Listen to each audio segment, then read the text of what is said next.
Volunteering for your local sports team, kindergarten or environmental group can be really rewarding.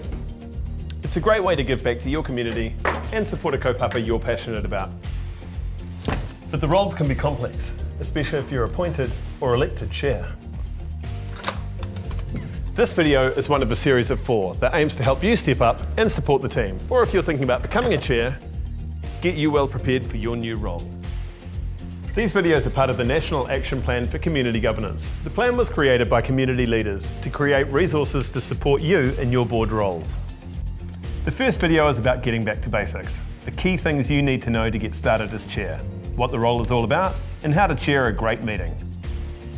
So let's get started, asking some experienced board chairs all about chairing the board. My first meeting as a board chair was, I keep wanting to say shit. Okay, my first meeting as a board chair was really challenging. I felt like I was it and that all eyes were on me and that I needed to have the answers for everything. So I think I spent the last few days before my first meeting in a state of panic. However, I have a really incredibly supportive board who were really, really great on that first meeting and encouraging, and then from there it got easier with each meeting. So what do you wish you knew about the chair role before you took it on?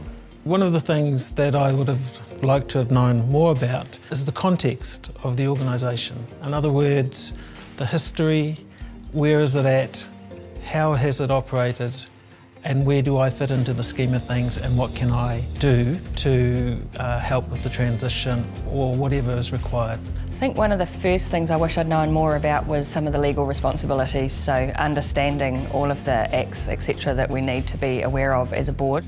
So what about the time commitment? The time is the biggest, huge thing. I didn't realise how much time I was spending outside the board meetings. It is a lot of preparation in terms of making sure you've got the agenda item, you've got the guest speakers. If you have to have some guest speakers come and present something to your board.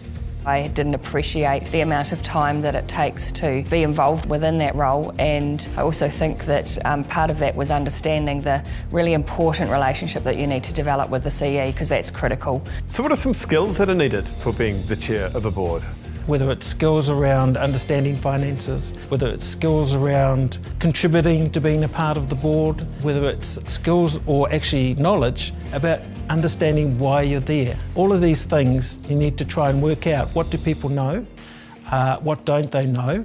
And what, as an organisation, have we actually come prepared with that information so that things become a little less complex. I think one of the key skills I would say that I do have is that around my stakeholder engagement and stakeholder management, and that's been something that I've utilised really effectively in my role in terms of bringing the whole board on the journey and making sure that everybody around the board table has a really good voice. How do you make sure that your meeting's staying on track? If someone is very dominant and talking all the time, then I would say, yes, I've heard your point. Now let's move on to the next person. I would like to hear his or her view as well. And I think it's just about being prepared and accepting that there may be things that come along that you need to be able to navigate. And having a really good team of people around you as well is really useful, because drawing on each board member's experiences is a really good way of ensuring that things that you may not have all the answers to, you can glean them. Issues that can come up relates to people not knowing what's going to happen. If there's not a clear agenda, not a clear routine, you need to be able to be patient and work them into the routine. So those were the voices of experience. Now let's learn from an expert in governance. What exactly are the extra responsibilities the chair takes on? When you step up to chair a board, what exactly are you signing up for? Yeah, it's a really big leadership role, and I think a lot of people are often put into chairs roles because they're the last person standing, or maybe they missed a meeting, but it really, you have to go in with your eyes wide open, because it is a leadership role that has a lot of responsibilities with it. As chair of the board, you are responsible not only for how the board is functioning, the relationship with the CEO, but a lot of legal responsibilities around areas such as AGMs. Mm-hmm. So is that responsibility shared with the rest of the board, or is that specifically on the chair? Yeah, so the chair is often talked about as being a leader among peers. So all of the directors are equally responsible for the responsibilities of the board, but as chair there are a couple of things that you are responsible for more so. So things such as board conduct in the boardroom, making sure that the board meetings are being well conducted, things like agendas. The chair's the one who manages that relationship with the CEO. They're responsible for things like board performance, so evaluating individual performance and making sure there's processes in place for feedback around that and the performance of the board as a whole. And then we get into some of the specific duties for chairs, such as areas like AGMs. They're responsible for making sure AGMs are held, they're responsible for chairing those and dealing with all of the procedural matters. And then there'll be specific things based on your industry. So for example, if you are a charity, then all you've got your charity reporting responsibilities. So it's really important that chairs go in with their eyes wide open, understand their roles and understand all of the artefacts and documents around the business and the community organisation they're supporting. What's something that you would encourage people that are going into this role, how would they become familiar with those responsibilities and how to deal with them? Yeah. One of the first things you should do, and it sounds really boring, but actually go and have a look at all of your foundation documents. Go and have a look at your incorporation. Go and have a look at your constitution. Go and have a look at your policies and procedures that are in place. There may be a governance manual or a charter.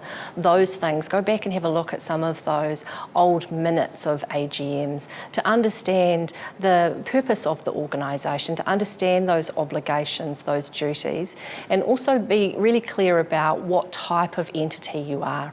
Are you a trust? Are you an incorporated society? Understanding that will then help guide you in the right place to understand your duties and help get the support you need. What would you say around managing the day-to-day, aspects of chairing a board?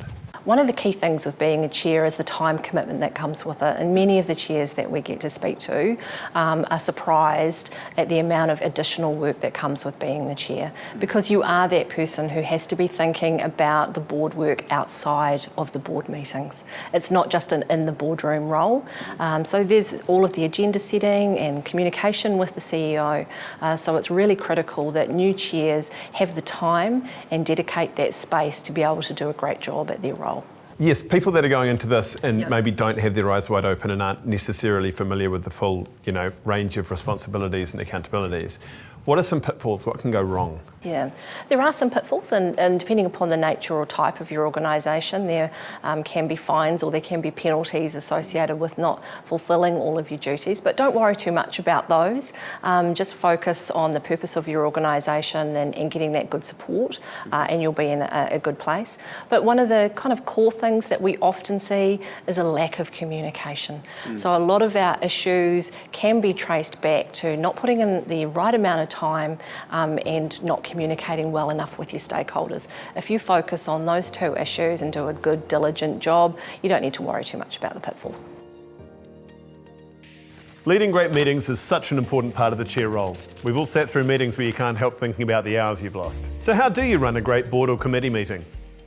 So when chairing a meeting, I think there's a few things that are really important to know when you first step into that role of chair, and it's about being organised, making sure that you're well prepared for the meeting, that if there's anything contentious that potentially is going to come up, that you've spoken to the people that may need to consider their views around it. Also at the meeting itself, making sure that everybody has the chance to be heard. Right at the beginning, when I start chairing any meeting, for example, I set ground rules, and I would say we have an agenda, we have a time that we've allocated for all of those discussion topics, and we want everyone to participate, and we want to make sure that everyone has had an opportunity to say what they feel. People come in for different reasons, and they only know what they know, and what they don't know you have to find out, and then try and work out a way of finding out the skills or finding out what it is that you need to know to be able to present at the board level so that everyone becomes aware and is actually able to work with the knowledge that's required.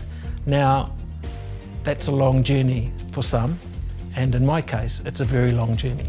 What's some advice you might give to a new chair in running their first meeting? I have realized that some board members like to have a private chat with you before they actually get onto the board meeting, and so that's quite important for you to make yourself available for the board members so that they feel comfortable that I'm there for them, or the chair is always there for them to answer their questions, to prepare them for the board meeting as well. From a personal perspective, be kind to yourself. No one is expecting perfection, and actually perfection doesn't exist.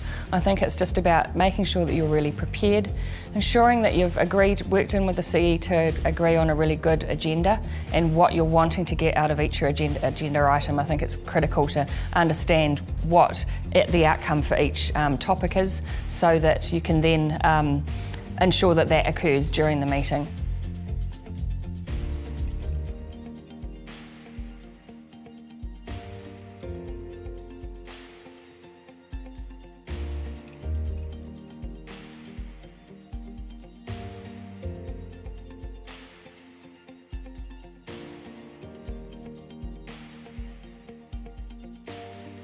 The content for these videos was created with the input of more than 30 experienced board chairs, based on their experiences and what they wished they knew when they got their first chair role.